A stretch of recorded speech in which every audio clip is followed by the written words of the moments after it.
ഹിജാബ് ഇസ്ലാമിക ഐഡന്റിറ്റിയുടെ ഏറ്റവും വലിയ അടയാളമായിട്ടാണ് അല്ലെങ്കിൽ നമ്മളിൽ പലരും അതിനെ കാണുന്നത്. പക്ഷേ ഇതൊരു ദൈവിക കൽപ്പന തന്നെയാണോ, അതോ ഇതിന് പിന്നിൽ നമുക്കറിയാത്ത വലിയൊരു ചരിത്രം ഒളിഞ്ഞിരിപ്പുണ്ടോ? ശരി, ഈയൊരു വിശകലനത്തിൽ നമുക്ക് ഹിജാബിന്റെ ചരിത്രത്തിലേക്കും ഖുർആനിലെ പരാമർശങ്ങളിലേക്കും ഒന്ന് ആഴത്തിലിറങ്ങിച്ചെല്ലാം. കേട്ടില്ലേ, ഒരു കഷ്ണം തുണിയാണ് തങ്ങളുടെ ഇസ്ലാമിക സ്വത്വത്തിന്റെ അടയാളം എന്ന് പലരും തിരിച്ചറിയുന്നില്ല. ശരിക്കും ആലോചിച്ചു നോക്കിയാൽ ഇത് വളരെ പ്രധാനപ്പെട്ട ഒരു കാര്യമാണ്. എങ്ങനെയാണ് ഒരൊറ്റ വസ്ത്രം ഒരു വിശ്വാസത്തിന്റെ മുഴുവൻ അടയാളമായി മാറിയത്? അതാണ് നമ്മളിന്ന് വിശദമായി പരിശോധിക്കാൻ പോകുന്ന ചോദ്യം. അപ്പോൾ നമ്മുടെ ഈ ചർച്ചയ്ക്ക് ഒരു ഘടനയുണ്ട്. നമ്മൾ ആദ്യം നോക്കുന്നത് ഹിജാബ് ഒരു ചിഹ്നമാണോ അതോ കൽപ്പനയാണോ എന്നാണ്. പിന്നെ ഖുർആനിന് മുൻപ് ശിരോവസ്ത്രം ഉണ്ടായിരുന്നോ എന്ന് പരിശോധിക്കും. അതിനുശേഷം ഖുർആനിലെ വാക്യങ്ങൾ, പുരുഷന്മാരുടെ സ്വാധീനം, ഒടുവിൽ ഇന്നത്തെ കാലത്ത് ഇതിന്റെ പ്രസക്തി എന്നിവയിലേക്കും കടക്കും. ശരി, അപ്പോൾ നമുക്ക് ആദ്യത്തെ ഭാഗത്തേക്ക് കടക്കാം. ഇതൊരു ചിഹ്നമാണോ അതോ ഒരു കൽപ്പനയാണോ? നിങ്ങൾ എപ്പോഴെങ്കിലും ചിന്തിച്ചിട്ടുണ്ടോ, എന്തുകൊണ്ടാണ് ഇസ്ലാമിനെക്കുറിച്ചുള്ള ഏത് ചർച്ച വരുമ്പോഴും മറ്റെല്ലാ ദൈവശാസ്ത്രപരമായ വിഷയങ്ങളെക്കാളും പ്രാധാന്യത്തോടെ ഹിജാബിന്റെ കാര്യം കടന്നുവരുന്നത്? നോക്കൂ, ഈ സ്രോതസ്സ് ചൂണ്ടിക്കാണിക്കുന്ന ഒരു പ്രധാന പ്രശ്നം ഇതാണ്. ഇസ്ലാമിനെപ്പറ്റിയുള്ള സംസാരം തുടങ്ങുമ്പോഴേക്കും വിഷയം ഹിജാബിൽ വന്ന് തട്ടിനിൽക്കും. ഒരു ചർച്ചയിലെ ഏറ്റവും വലിയ വിഷയമായി അത് മാറും. യഥാർത്ഥ തെളിവുകളും വാദങ്ങളും കേൾക്കുന്നതിനു മുൻപ് തന്നെ എല്ലാവരുടെയും ശ്രദ്ധ ആ ഒരു കഷ്ണം തുണിയിലേക്ക് പോവുകയാണ്. അതോടെ ചർച്ചയുടെ ഗതി തന്നെ മാറുന്നു.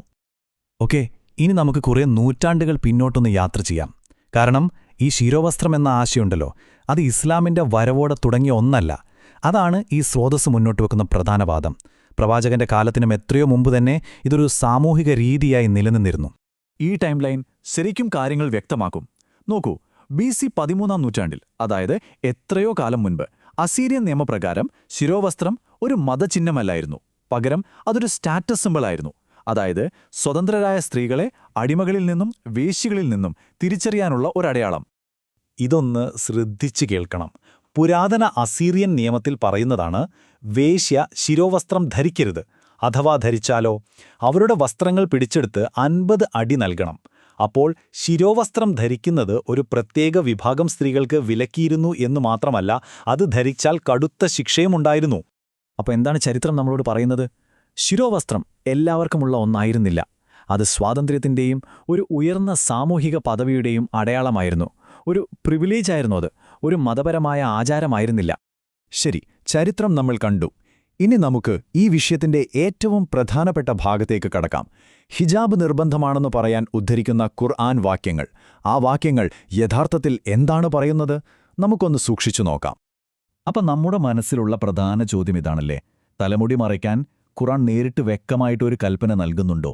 ശരി, നമുക്ക് ആ വാക്കുകളിലേക്ക് തന്നെ പോകാം. ആ വാക്യം മനസ്സിലാക്കുന്നതിന് മുൻപ് നമ്മളൊരു വാക്ക് അറിഞ്ഞിരിക്കണം: ഹിമാർ.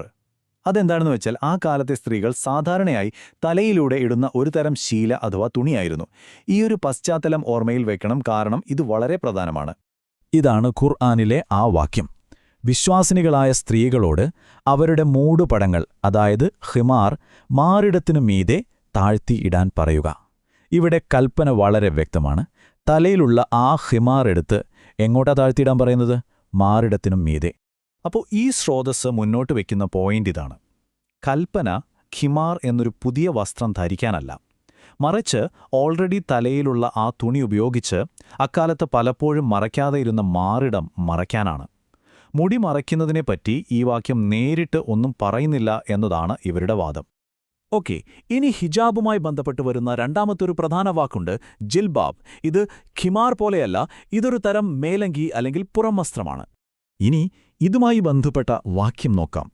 നിന്റെ ഭാര്യമാരോടും പുത്രിമാരോടും അവരുടെ മേലങ്കികൾ ജിൽബാബ് താഴ്ത്തിയിടാൻ പറയുക. എന്തിനാണെന്നുകൂടി ഈ വാക്യത്തിൽ തന്നെ പറയുന്നുണ്ട്. അതാണ് പ്രധാനം. അവരെ തിരിച്ചറിയാനും അതുവഴി ശല്യം ചെയ്യപ്പെടാതിരിക്കാനും.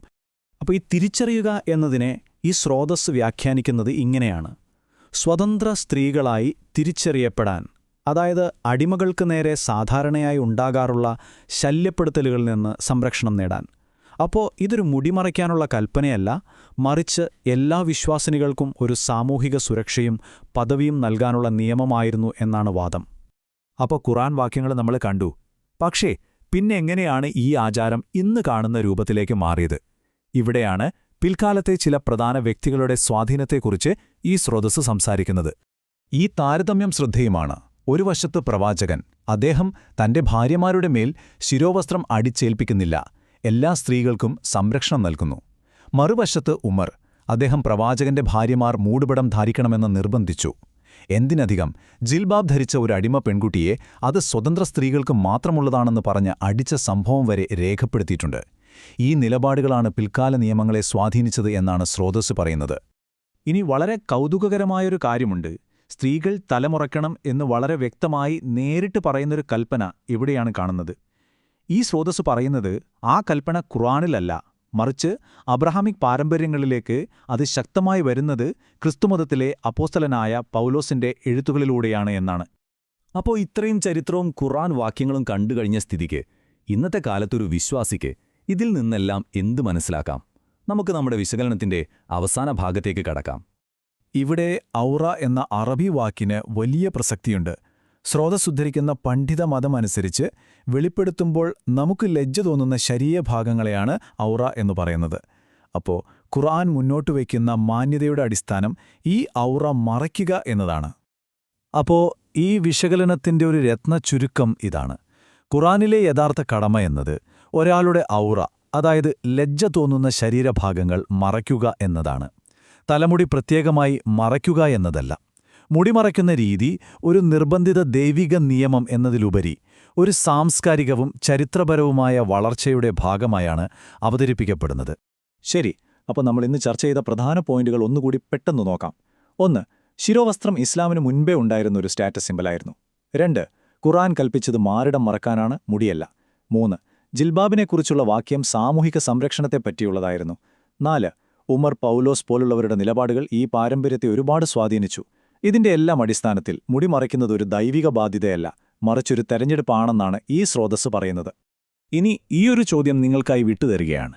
ഒരു പാരമ്പര്യത്തിന്റെ തുടക്കം ഒരു സാംസ്കാരിക ആചാരത്തിൽ നിന്നാണെങ്കിൽ അത് ഇന്നത്തെ അതിന്റെ മതപരമായ അർത്ഥത്തെ മാറ്റുന്നുണ്ടോ? ഇതൊരു പ്രധാനപ്പെട്ട ചോദ്യമാണല്ലേ. ഇതിനെപ്പറ്റി ഒന്ന് ആലോചിച്ചു നോക്കൂ.